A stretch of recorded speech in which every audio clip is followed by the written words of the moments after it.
여김없이 인사를 드려보고 있는 크립토 마토입니다. 어젯밤에 미국의 지난 6월 CPI가 발표가 됐죠.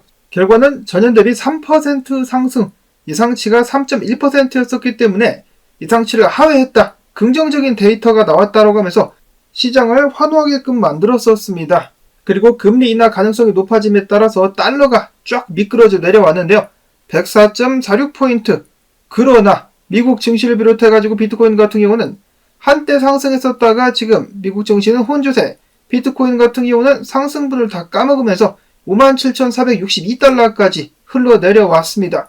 이런 식으로다가 비트코인 가격 쭉 올라가면서 이전 고점 유동성만 딱 정리를 해주고 꼬라박는 그런 모습이 연출이 되었었는데요. 정말 안타깝죠. 최소한 58,400달러 위에서 가격이 유지가 될 수 있으면 정말 좋았을 것인데 다시 하락하고 있습니다.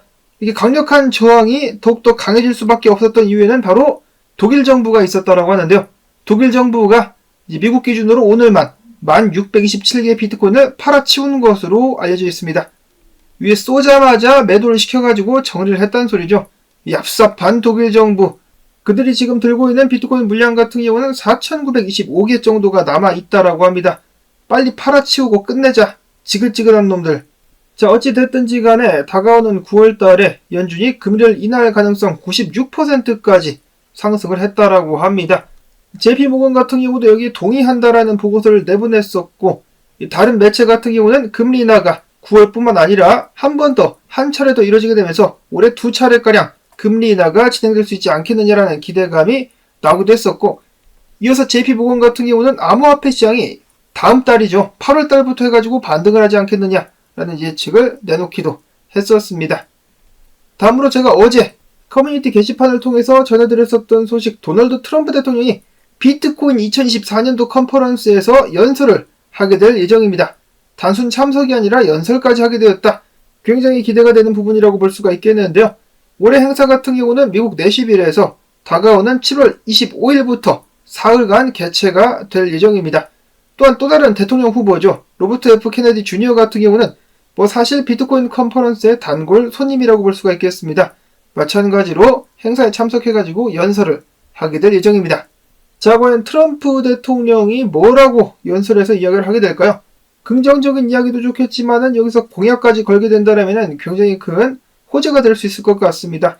자, 많은 사람들은 당연히 트럼프가 진심으로다가 비트코인을 대하고 있는 것일까? 아니라고 답을 하기도 하는데요. 어제 트위터상에서 보니까 유명 온체인 분석가 윌리 우 같은 경우도 미국 내에서 개 키우는 사람들의 숫자보다 비트코인 투자한 사람들의 숫자가 더 많기 때문에 이를 의식해가지고 표를 받기 위해 과대 선전을 하고 있는 것이다 라고 평가를 하기도 했었습니다. 자, 그래도 아무리 그래도 자신이 한 말을 어느 정도는 지키지 않을까, 그런 의미에서 트럼프가 그래도 좀 의미 있는 비트코인 관련된 공약을 걸어주었으면 좋겠습니다. 한편 왜 그런지 모르겠지만 미국 민주당 같은 경우는 암호화폐를 여전히 존나 싫어하고 있는데요. 미국의 기업들이 암호화폐 커스터디를 못하게 막는 SAB 121을 폐지를 하려고 찬성을 해가지고 넘겼는데 바이든이 거부권을 행사하면서 무효로 돌아갔죠. 이러한 바이든의 거부권을 다시 한번 무효화시키기 위해서 투표를 진행을 했었으나 민주당 쪽에서 협조를 해주지 않아가지고 결국 실패로 돌아가게 되었다라고 합니다. 정말 답답한 상황, 미국 내에서의 암호화폐 투자를, 기업들의 암호화폐 투자를 더욱더 어렵게 만들어주고 있는데요. 그랬었던 미국 민주당이 적극적으로 찬성한 것들이 무엇이 있었느냐? 첫 번째로는 미국에 잔뜩 들어와 있는 불법 이민자들에게 투표권을 주는 것, 그리고 자칭 여자라 칭하는 남자들이 여자 종목의 스포츠에 참여를 하거나 탈의실이나 화장실을 사용하는 것을 가능케 하는 것에 대해서 강력하게 찬성을 했었고, 반면에 자유 발언은 억제, 특히나 여자라고 주장을 하는데 그 사람을 남자로 부른다 등등의 그런 단어를 사용하는 것에 대해서는 엄격한 제재 및 관리가 필요하다는 것에 대해서는 찬성을 했었습니다. 한국에서도 미국 민주당을 지지하고 조 바이든을 지지하는 사람들, 암호화폐 투자자들 중에서도 있는데요. 저는 인간적으로, 정서적으로 도저히 이 사람들을 이해를 할 수가 없겠습니다. 부디 이러한 괴상한 사상이 한국에는 절대로 들어오지 않기를 바라고요. 자, 그 다음에 SEC. 마찬가지로 정말 어처구니가 없습니다. 한때 BUSD, 바이낸스 USD 스테이블 코인을 증권이라고 해가지고 미국 내에서도 거래를 다 중단시키고 바이낸스를 타격을 주기도 했었는데 갑자기 바이낸스 USD는 증권이 아니었다. 그래서 팍소스에 대한 조사를 종료하겠다라고 밝혔습니다. 암호화폐 생태계 타격 및 거래소 만신창이 만들어 놓고 나중에 돼서야 아님 말고식으로다가 결론을 짓고 있는 SEC. 아무런 책임을 지지 않습니다. 와, 정말 뭐 이런 것들이 다 있나. 다음으로 해서는 비트와이즈가 보고서를 통해 가지고 지금 현재 비트코인이 어떻게 분포가 되어 있는지를 밝혔는데요. 개인 보유자들, 개인 투자자들이 무려 1200만 개 비트코인을 보유할 수 있으며 채굴할 수 있는 비트코인 물량은 140만 개밖에 남지 않았다라고 합니다. 비트코인 보유자 중 즉 57%가 개인 투자자들이다. 그리고 또한 펀드 및 ETF가 보유한 비트코인 물량은 5.3%인 80만 개, 채굴자들은 3.4%인 70만 개를 들고 있으며 그 외에 추가적인 인포그래픽이라고 해야 될까요? 들고 와봤는데요.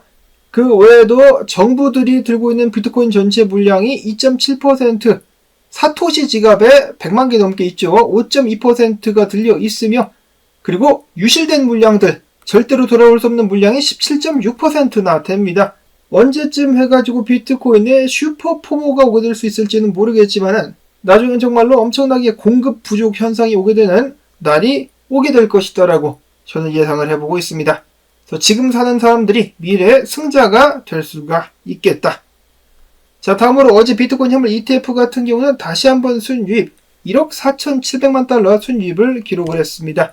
피델리티의 5,780만 달러, 블랙락의 2,220만 달러, 반대로 그레이스케일에서는 820만 달러 유출이 있었는데요. 전체적으로는 큰 폭의 그래도 상승을 유입을 기록을 했었다. 다음으로는 분석 넘어가 보도록 하겠는데 지지부진한 암호화폐 시장. 지금 일단 가장 중요한 것은 6만 달러대도 중요하지만 5만 8천 달러대가 중요하다. 알트코인 설파 분석가 같은 경우는 일본 기준으로다가 200 EMA짜리가 5만 8천 달러 근방에 있는데 이 위에서 안착을 해주게 된다라면은 저도 며칠째 앵무새처럼 이야기를 하고 있는데 안착을 해주면 당연히 6만 달러를 넘어가지고 6만 3천 달러까지도 도전이 가능할 것 같다라고 이야기를 했으나 지금 다시 흘러내리고 있는 비트코인, 독일 정부 양아치, 이어서 렉트 캐피탈 분석가도 이야기를 하기를 58,350달러 위에서 일봉 마감을 반드시 해줘야 된다라고 이야기를 했습니다. 지금 보시면은 이런 식으로다가 저항이 생겨버렸죠. 58,000달러대 위에서 뚫고 올라가가지고 안착을 해줘야만이 6만 달러 위로에 도전을 할 수 있는 기회를 마련해 줄 것이다. 그렇지 않으면은 계속해서 후달리는 모습이 나올 수밖에 없겠습니다. 이어서 다른 각도에서 보게 된다면은 댄 크립토 트레이지 분석가 거대한 불플래그 아직도 형성 중에 있는데 버텨주고 있습니다. 버텨주고 있기 때문에 지금부터 채널 중앙까지 간 다음에 상단까지 갈 수 있을지 계속해서 지켜봐야 된다라고 이야기를 해주고 있습니다. 다음으로 해서 오늘 미국 기준으로 목요일인데요. 아직도 현물 ETF 승인 소식은 나오지 않고 있습니다. 소문에 의하면 SEC가 다시 한번 신청사들로 하여금 신청서를 수정 및 제출하도록 만들 것이다 라고 하는데요. 그렇게 되면 계속해서 미뤄질 수밖에 없겠죠. 내일이 금요일인데 혹시나 내일 정도 해가지고 승인 소식이 나오면 정말 좋겠다라는 생각 해보기도 합니다. 자, 일단 이더리움 같은 경우는 승인 가능성이 높아지면서 기대감 또한 올라가고 있다라고 하는데요. 크립토코안트의 리서치 총괄 같은 경우는 이더리움 스테이킹 물량이 지속적으로 증가하고 있다. 이 모든 것은 ETF 승인에 대한 기대감 때문이다라고 이야기를 했습니다. 이더리움 스테이킹이 올라가면 올라갈수록 당연히 상승 압력에 긍정적인 영향을 끼칠 수가 있겠죠.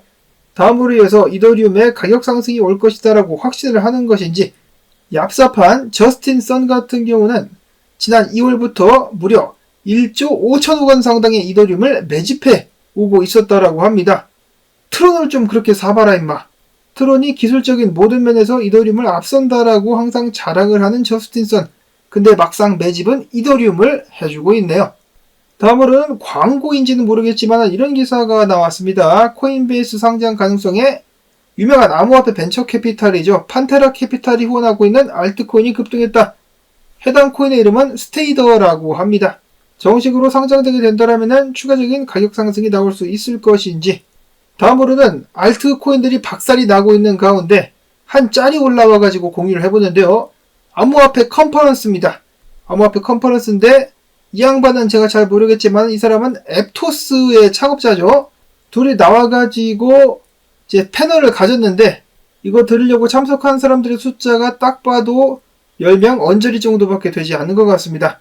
파리만 날리고 있는 암호화폐 행사장. 이거를 봤을 때 지금 암호화폐 시장이 얼마나 침울한 상황인지를 알 수가 있겠죠. 자, 그 다음에 마지막으로는 언제나 마음을 뜨겁게 만들어주는 국내 소식. 권도영이의 아내가 권도영과 결혼한 후에 여러가지 부동산을 자기 명의로 매입을 했는데요. 당연히 정부 같은 경우는 이 자금의 출처가 의심스럽다라고 해가지고 국가에서 추징, 보전 결정을 내렸었습니다. 근데 권도영이 아내 같은 경우는 뭔 소리냐, 이거 내 거다, 내 이름으로 돼 있으니까 다 내 거임, 이러면서 소송을 걸었더니 법원이 누구 편을 들어줬느냐? 바로 권도영이 아내의 편을 들어주게 되면서 모든 부동산을 다시 소유할 수 있게 되었다라는 소식이 나왔습니다. 자, 이러니 권도영 입장에서는 한국이 얼마나 오고 싶겠습니까? 한국만 오면은 모든 것이 다 해결이 될 수가 있다. 무죄까지 노려볼 수 있는 대한민국.